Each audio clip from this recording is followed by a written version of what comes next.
الجزائر فيه 36 مليار دولار او 500 الف مليار بالعمله الجزائريه، رقم مهول. هذا الرقم اعلن في مفاجاه سعيده جدا الرئيس الجزائري تبون ان اكتشفوا لدى عيله واحده فقط في الجزائر. رقم اثار ضجه كبيره في الشارع الجزائري، واثار العديد من التساؤلات عن حجم المبلغ المسترد وطريقه الاعلان عنه وطريقه تخزينه. خد بالك من طريقه تخزينه دي، ليه هو جبنه رومي؟ يا عم خد بالك واسمع كلامي، انا ما خدعتك قبل كده. الرقم ده بيعادل موازنه الدول بالكامل. تبون اعلن في ديسمبر اللي فات عن استعاده 20 مليار دولار كانت منهوبه في عهد بوتفليقه. بعد رحيل بوتفليقه تحدثت التقارير ان اجمالي الارقام المنهوبه كان حوالي 200 مليار دولار. ايه حقيقه الارقام المنهوبه في الجزائر؟ وما كيفيه وطريقه استرجاعها؟ وفين وازاي بترجع؟ في تساؤلات كتيره جدا من الشعب الجزائري حوالين هذا الموضوع. الخميس اللي فات وخلال افتتاح اعمال لقاء الحكومه اللي هم الولاه، قاعد الرئيس الجزائري عبد المجيد تبون يتكلم ويحكي عن الفساد في عهد بوتفليقه والاموال المنهوبه. بوتفليقه ده فاكرين يا جماعه قعد فتره سنوات يعني ما بيكلمش الشعب. ما بيكلمش الشعب خالص، مريض يعني ما بيكلمش الشعب، ما بيتكلمش بس بيحكم الجزائر. تسال تقول سبحان الله. المهم قعد تبون يتكلم عن الفساد في عهد بوتفليقه والاموال المنهوبه ودوره هو كرئيس للبلاد في استرداد الفلوس طول السنين الفائته. فجأة صدم الجميع برقم قلب الدنيا في الجزائر والعالم العربي الحقيقة. مبلغ مالي استردوه من عيلة واحدة بس في الجزائر. اكتشف الشعب الجزائري مؤخرا أرقاما مهولة من الأموال التي نهبت. هذه عائلة واحدة عندها 500 ألف مليار. تصوروا يعني الباقي هذا المال كان قعد. السنتيم ده اللي هو الوحدة أصغر من الدينار، يعني الدينار الواحد فيه 100 سنتيم، زي الجنيه كده فيه 100 قرش. فبالتالي هذا الرقم بالدولار يساوي تقريبا حوالي 63 مليار دولار. رقم مهول، وطريقة الإعلان عنه كانت غاية في الدهشة والغرابة. تساؤلات لم تتوقف بقى بعد الكام ثانية اللي أعلن فيهم دول تبون. تساؤلات بقى بلا نهاية. حجم الفلوس العيني، ازاي تم تخزينهم؟ اللي الناس اللي كانوا دافنين 35 مليار ولا 62 مليار ولا ارقام من خلاص، يعني الدنيا ساحت خالص. رقم ضخم زي ده اللي بيساوي فعلا ميزانية دول. كيفية الإعلام بالبساطة دي؟ ايه تفاصيل استرداد الفلوس وصرفها؟ تساؤلات كتيرة جدا، وكل تساؤل مجلد حقيقة. يعني في أي دولة لازم كده.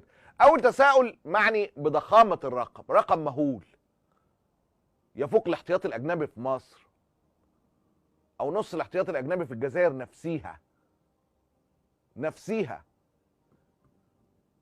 في مصر 460 مليار ليصل 34 مليار دولار، يعني أكتر من احتياطي مصر. طيب احتياطي الجزائر 60 مليار دولار، أسرة واحدة فيها 35 مليار، أكتر من نص احتياطي الجزائر وأكتر من احتياطي مصر. المبلغ ده كله وتبون بيقول لك تخيلوا باقي العائلات اللي سرقت الجزائر. الناس هتتجنن. الارقام دي صحيحه؟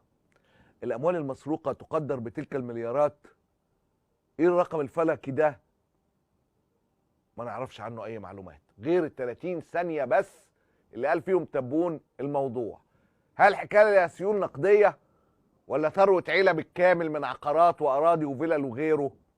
في كل الحالات الرقم فلكي بكل ما تحمله كلمة فلكي من معاني.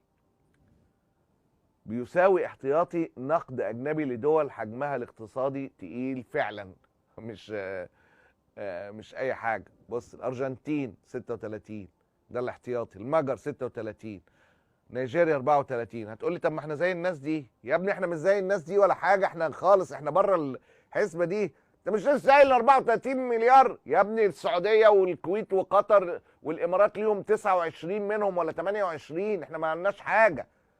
ده الغطا بتاع اخواتنا. لو شالوه يبقى عرنا بقى ظهرنا. ما هو متعري، هقول لك ايه بس، ما انت لازم تفهم وتصحى معايا. المهم دي مش اول مره يعلن فيها تبون عن استرجاع اموال وبتلك الارقام الفلكيه. في ديسمبر اللي فات ظهر تبون واعلن عن رقم فلكي تاني تم استرداده، وهو 20 مليار دولار. أنا كذلك فيما يقارب 20 مليار دولار، يعني ما يساوي 20 مليار دولار، هذه رجعناها. ولكن شفتوا انتم الحيل ده زي الجديده. انا بقلق من الجديده سيد تبون، معلش، اللي بيتقرص من القديمه بيقلق من الجديده، انت عارف. المهم مش دي القصه. بقى 20 مليار 20 مليار. امال الجنرالات واخدين كام يا سيد تبون؟ احنا من امتى بنسال الاسئله دي يا معتز في الجزائر او في مصر او في اي حته يعني من العالم المنكوب ده؟ المهم وزير العدل الجزائري من كام اسبوع وفي جلسه بالبرلمان تحدث ايضا عن الاموال المسترده، وقال في السياق شويه ارقام بيقولها كمثال كده، مليارات كده بيقولها كده بيعدي عليها، مليارات في وزير العدل ومليارات من تبون. مش عارف النقد حاجه والاصول الملموسه حاجه ولا ايه؟ يعني الكاش بس 20 مليار، والكاش برضو بتاع العيله دي 36 مليار. ده اللي تفهمه من كلام وزير العدل وكلام تبون. واحد من بنك واحد ده 54 مليار دينار. اللي يعرفوا الحساب وش هي 54 مليار 5 مليار 5400 مليار يا اخي، هكذا 5400 مليار. هذه ده واحد متعامل من بنك واحد رجعناه. هذه عينه من هذا غير من فيض. هذه راهي ما تمثل الا ربع ولا يمكن 10% ولا 15 ولا 20%. هذه الحصيله اللي عرفتها لكم من الشيء اللي موجود هنا في هذه الوثائق. احنا ننتظر اكثر من هذا المبلغ.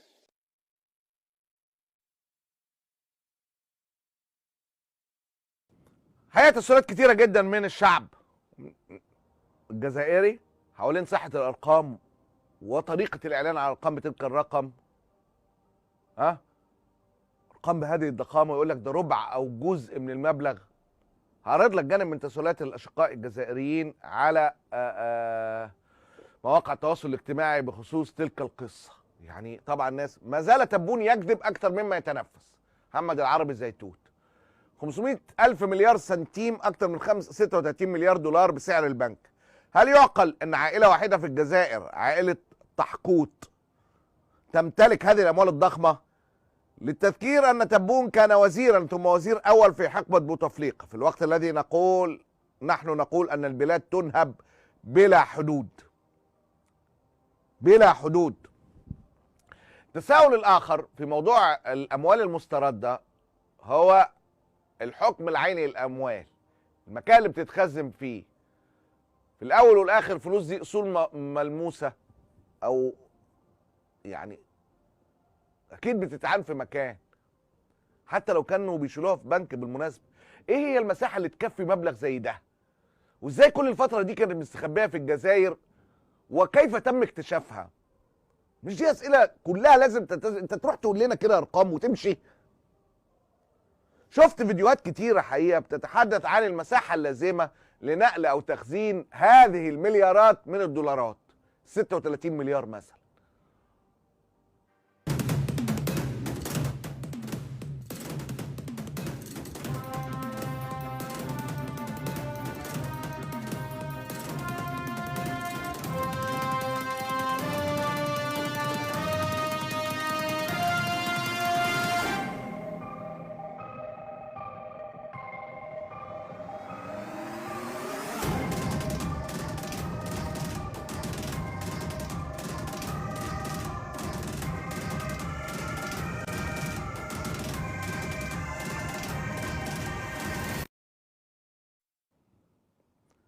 خلينا احنا في ال2 مليار.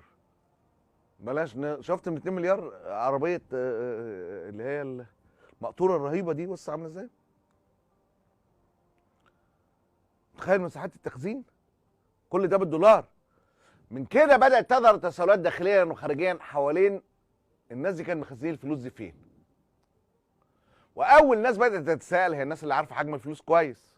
اعتقد حضرتك زينا يعني، والله كلنا فوجئنا بالمساحات دي، ان احنا يعني الارقام دي يعني عمرك ما تبقى عارف مخزنها ازاي. نجيب ساويرس مثلا من الناس اللي عارف قيمه الفلوس وكميه الفلوس ومكان تخزين الفلوس. فنجيب ساويرس ذاته سأل وتساءل عن مكان ومساحه تخزين مبلغ بهذا الحجم. يعني احنا مش بنتكلم 36 مليار. الحجم المكعب قد يكون عماره سكنيه متعدده الادوار او في نفق تحت الارض. اين بالضبط؟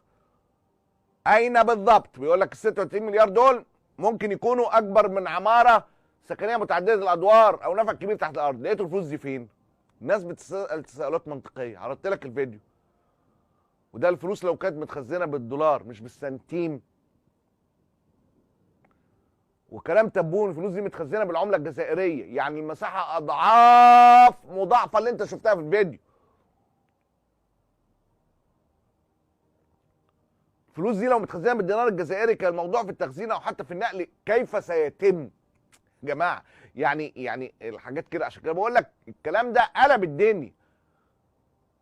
قلب الدنيا. وبعدين دوله بتسترجع كل ده محتاج، ده انت هتعمل نقله بنت حرام.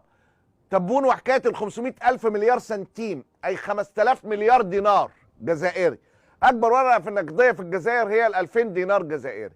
نفترض المبلغ اللي وجدوه كله كان بال 2000 دينار جزائري، يعني كل الفلوس من عينه ورقه ال 2000 دينار جزائري. ورقه ال 2000 دينار جزائري تزن 1 جرام.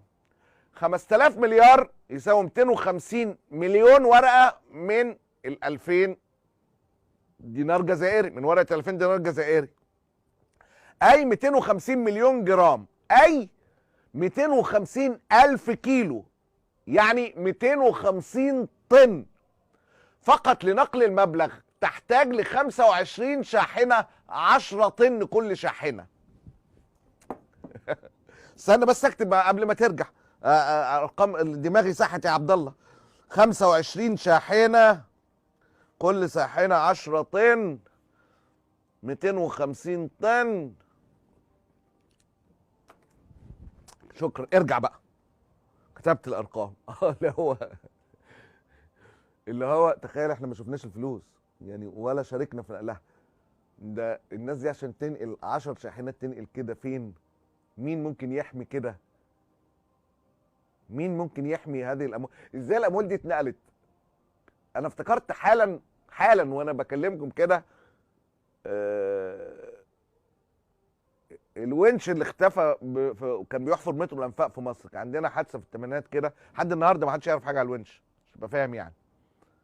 ونش كبير جدا اختفى كده، كان بيشتغل بالليل في حفر مترو الانفاق، والصبح ما لقيناهوش، ولحد دلوقتي ما لقيناهوش. لو تسال يا جماعه يعني احنا عبيد بس يعني بس ادونا كده شويه من عقلك. يعني ده راح فين؟ ده عدى ازاي من كل ده؟ زي الامور كده اللي اديتوا لي 3 مرات اللي مسكوه في الكويت. ده عدى ازاي من المطار ده؟ ده انتوا بتطلعوا للراجل التليفون بتاع والذهب وتجمركوا الناس عليه بالاشعه والاجهزه اللي بتكشف الشنط. ده عدى ازاي ده؟ فتكتشف ان كل الامور الغيبيه، لا هي مش غيبيه، هي كل الامور الاجراميه، لا هي مش اجراميه. كل الامور الخارقه دي لازم تحصل بمعرفه من يحمي البلاد. مش ممكن تعدي، مش ممكن. لكن الاكيد ان كل الحكايه بتفتقد للشفافيه. استرداد 20 مليار وبعديها 36 مليار. حق الشعب يعرف مصادر استرداد الاموال وفين العائلات والفلوس دي كانت فين ورجعت فين وبتتصرف في ايه وهتتصرف ليه ومين الجنرالات اللي كانوا بتاع. يعني اسئله كتيره قوي سعادتك سيد تبون، اسئله كتيره قوي قوي قوي قوي. حديث الرئيس المعين تبون عن العثور على 36 مليار دولار لدى عائله واحده يؤكد ان الجزائر يمثلها مهرج. فلو كان الكلام صحيح لماذا لم يتم تصوير هذه الأموال والتي تساوي حجم برج خليفة؟ تبون هو مثال حي على مخاطر الكحول وتأثيره على خلايا المخ والكاس بيدور. لا يا شوقي، لا يا شوقي، لا يا شوقي، لا. ده تأثير الجنرالات اللي أعلى من تأثير الكحول يا شوقي. والله الكحول يعمل إيه في دماغ البني آدم أكتر ما العسكر بيعملوه. ربنا ما يوريك العسكر واللي بيعملوه.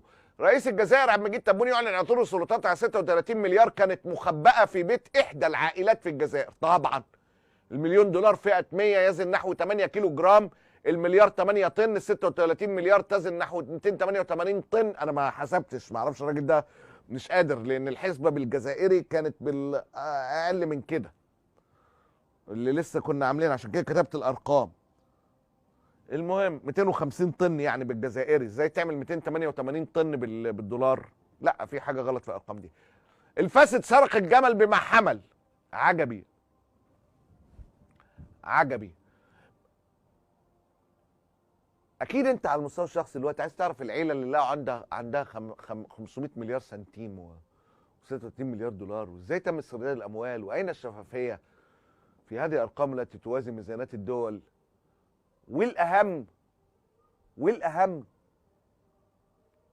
عرفت احنا شعوبنا ان احنا، انا كنت عملت مقدمه على الجزائر دي يا جماعه، والخيرات والنعم اللي ربنا وهبها للجزائر اللي تقدر تكون سله غذاء ومظله لتلك الامه كلها. يعني الجزائر والسودان دول ياكلونا وياكلوا اوروبا، واحنا الباقي ما نزرعش اي حاجه بقى.